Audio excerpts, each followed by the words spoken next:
VM خلیل الرحمان channel میں آپ کا خیر مقدم ہے۔ السلام علیکم ورحمۃ اللہ وبرکاتہ۔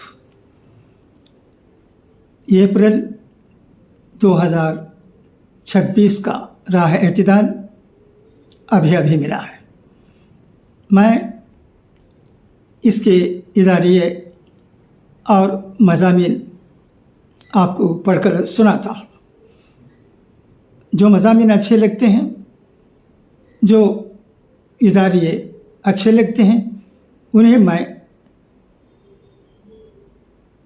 آپ کو پڑھ کر سناتا ہوں۔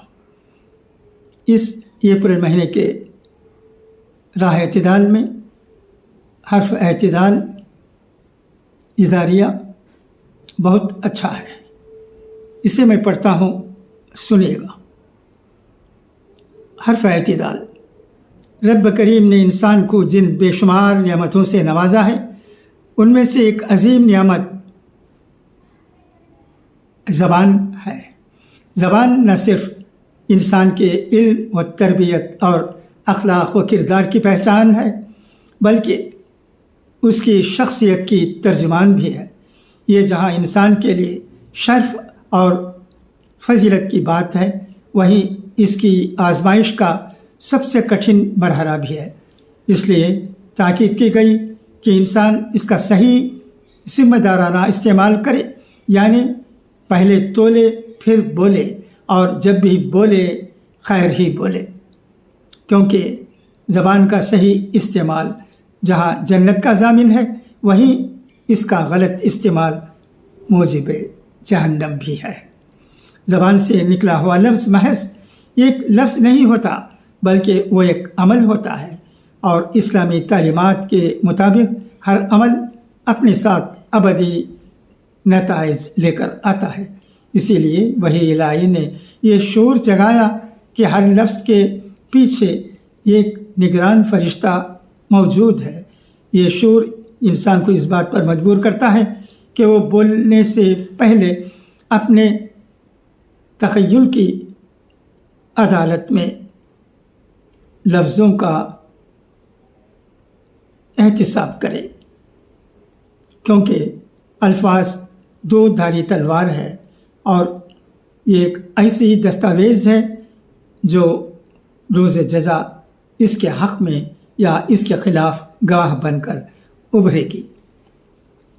زبان کی آفات صرف جھوٹ، غیبت یا بہتان وغیرہ ہی نہیں ہے، بلکہ فضول، غیر ضروری اور غیر ذمہ دارانہ گفتگو بھی ہے، جو انسان کی آخرت کو برباد کر دیتی ہے۔ جب انسان اپنے کلام کو مقصدیت اور احساس جواب دہی سے محروم کر دیتا ہے، تو اس میں ذمہ دارانہ گفتگو کی صلاحیت ختم ہو جاتی ہے۔ اسی لیے موجودہ دور میں ہر کوئی بے سوچے سمجھے بولنے لکھنے کا عادی بنتا جا رہا ہے، اور زبان کی حفاظت کا اخلاقی شعور ختم ہونے لگا ہے۔ ہمیں یہ ادراک ہونا چاہیے کہ ہمارے الفاظ ہی ہماری عاقبت کے معمار ہیں۔ اگر ہماری گفتگو خیر سے خالی ہو تو خاموشی ہی وہ عافیت ہے جو ہمارے ایمان و وقار کی سلامتی کی ضامن ہے۔ اخروی جواب دہی کا احساس وہ کسوٹی ہے جس پر ہمیں اپنے لفظ کو پرکھتے رہنا چاہیے۔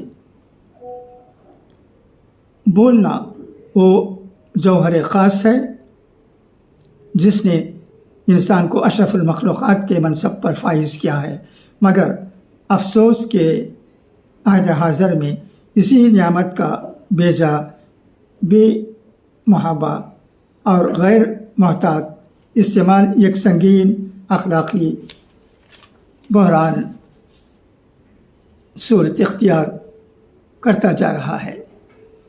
غیر ذمہ دارانہ گفتگو، لوز ٹاکنگ، محض لفظی لغزش نہیں، بلکہ یہ در حقیقت فکر کی کجی اور کردار کے دیوالیہ پن کی علامت ہے۔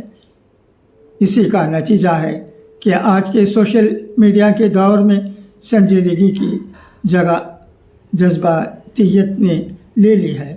کبھی بھی احساس دینی، سیاسی یا سماجی معاملے پر بغیر سوچے سمجھے کامنٹ کر دینا، کسی کی پگڑی اچھال دینا، کبھی لا یعنی بحث چھیڑ دینا یا غیر متعلق بحث و مباحثے میں اپنے آپ کو شامل کر دینا، ہر کوئی اپنا حق سمجھنے لگا ہے۔ یہاں الفاظ کا کاٹ کر اظہار حق کا نام دے کر اس اسلامی تہذیب کا گلا گھونٹ دیا جا رہا ہے جس کی بنیاد قول سدید، سچی اور پاکیزہ بات تھی۔ ہماری نجی اور عوامی محفلیں اب دوسروں کے عیوب تلاش کرنے کا مرکز بنتی جا رہی ہیں۔ ہم کسی کی غیر موجودگی میں اس کی شخصیت کے پرچے اڑا دینے کو بہت بڑا کارنامہ سمجھنے لگے ہیں۔ مزید افسوس کی بات یہ ہے کہ اس معاملے میں عالم، غیر عالم اور چھوٹے بڑے کی تمیز بھی اب مٹتے جا رہی ہے، اور بے ادبی کا حال یہ ہے کہ غیر ذمہ دارانہ زبان اللہ رسول کو چھوڑ کر ہر کسی کے خلاف کھلنے لگی ہے۔ جب انسان سے ادب اور ذمہ داری ہی رخصت ہو جائے تو اس کی وجہ سے جو فساد رونما ہوگا وہ تصور سے باہر ہے۔ ماہ رمضان اپنی تمام برکتوں اور رہنمائیوں کے ساتھ گزر گیا۔ یہ محض بھوک و پیاس کی مشق نہیں تھا، بلکہ یہ تہذیب، زبان اور ضبط لسان کا ایک عظیم تربیتی کورس بھی تھا۔ اس مقدس مہینے میں ہم نے جس طرح اپنی زبانوں کو ہر قسم کی آفت اور بے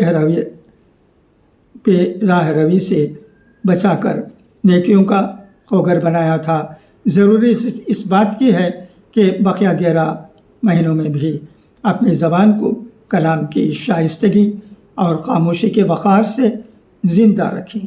یاد رہے کہ مومن کی زبان اس کے دل کے تابع ہوتی ہے۔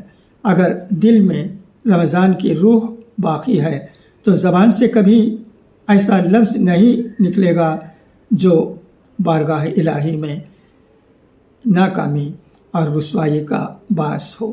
آئیے عہد کریں کہ ہم اپنی زبان کو وہی تقدس عطا کریں گے جو ہم نے رمضان سے سیکھا ہے اور جو اسلام میں مطلوب ہے، کیونکہ اصل کامیابی زبان کے ذمہ دارانہ استعمال میں ہے۔ رنگینی گفتار سے مشہور ہے محفل، رنگینی گفتار سے مشہور ہے محفل، اور غایت گفتار خدا دیکھ رہا ہے۔ دنیا تیرے کرتوت کو دیکھے کہ نہ دیکھے، اے میرے دلزار خدا دیکھ رہا ہے۔ الفاظ وہ بیج ہوتے ہیں جن سے عمل کی فصل تیار ہوتی ہے۔ اللہ تعالیٰ ہمیں اپنے الفاظ کا وزن پہچاننے کی توفیق اور زبان کو حکمت و دانش کا خوگر بنانے کا شعور نصیب فرمائے۔ یہ اداریہ مولانا محمد رفیع کلوری عمری صاحب دامت برکاتہم سے لکھا گیا ہے۔ یہ اداریہ بہت اچھا لگا مجھے، لہٰذا میں نے آپ کو پڑھ کر سنایا ہے۔ دعا ہے کہ اللہ تبارک و تعالی ہمیں ان باتوں پر غور کرنے اور عمل کرنے کی توفیق عطا فرمائے۔ خدا حافظ، فی امان اللہ۔